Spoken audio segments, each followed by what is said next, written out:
ผมไปฮะผมไปหรอเคยไปหรอขี้เหื่อไป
ท่านหมอแก้ว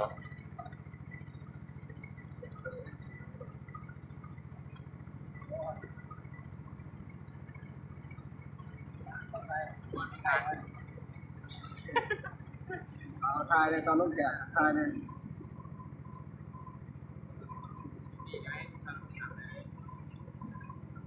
ทายรถเฉย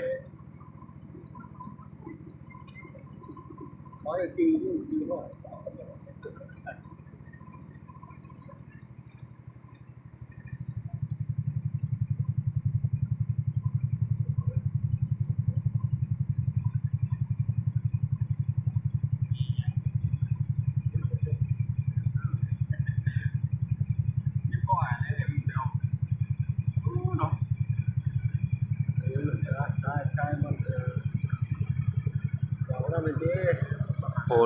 โหดเกินเนาะไปอย่างนั้นจะดึงทีเดียวนะอย่ามาดูมือไปอย่ามาเด้อนี่เด้อมาดินได้จับใช่ครับนี่มันจะเป็นขยะแน่นอนถ้าซ้ายบางขบวนด้วยมันจะหมักไปถ้าซ้ายบางก็เดี๋ยวจะไปมันมากไปคือตื่นเต้นเลยโอ้บางข้อตื่นเต้นข้อมูลอะเห็นแต่เราขยายนิ้วสุดที่เหนียวหลาดเลยเราไม่ถึงพอเรื่องอารมณ์มาเราแต่ถ้าเราบอกว่าเราผู้ดีเวทก็แล้วผู้ดีเราเราชิดเนาะไปทุกคนที่แก่นี้เป็นอะไรบ้าง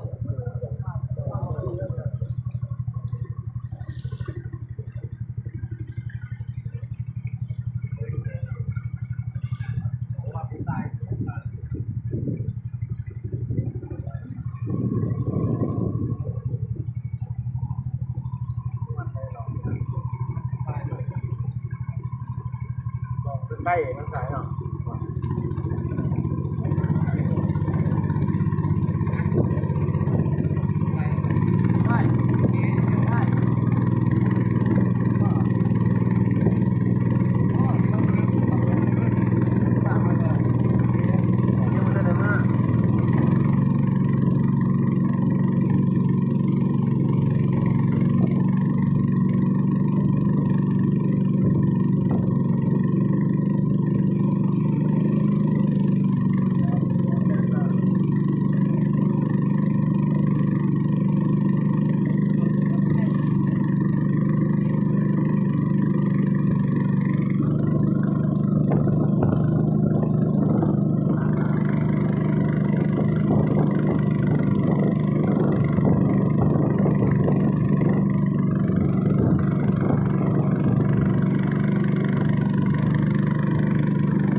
อดแล้วฮอดแล้วฮอดแล้ว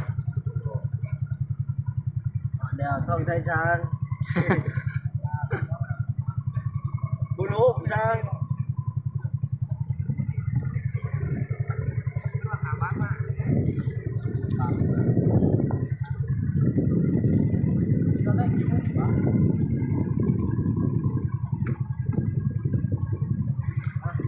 ทางหนักจ้ะ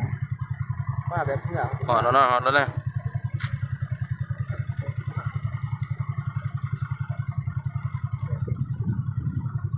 บัดเมื่อได้เมื่อทางใดไปเหรอ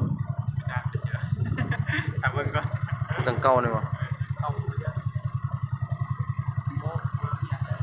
เศร้าอัน ยื ยื ด ด เส้า เศร้า ยืดกี่บาทยืดกี่บาทเลยจะไปซื้อกินเมาหลายบาทละ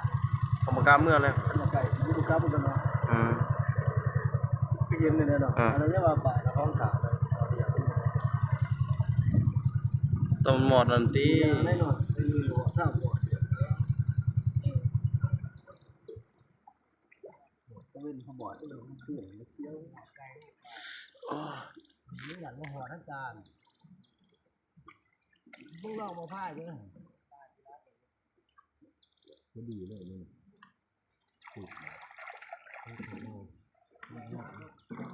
เพื่อมันนักตาเต้ก็สิไม่ใช่เลยที่สอนมันใช้ช่อง มึนตีนนี่ กินน้ำก็เลยบอกจะกินน้ำก่อนมาได้เคยมากินน้ำราคาอันนี้กันว่าบ่ฮอดแล้วนอนแน่นอนต้องได้กินก่อนอ้วยแต่ฝรั่ง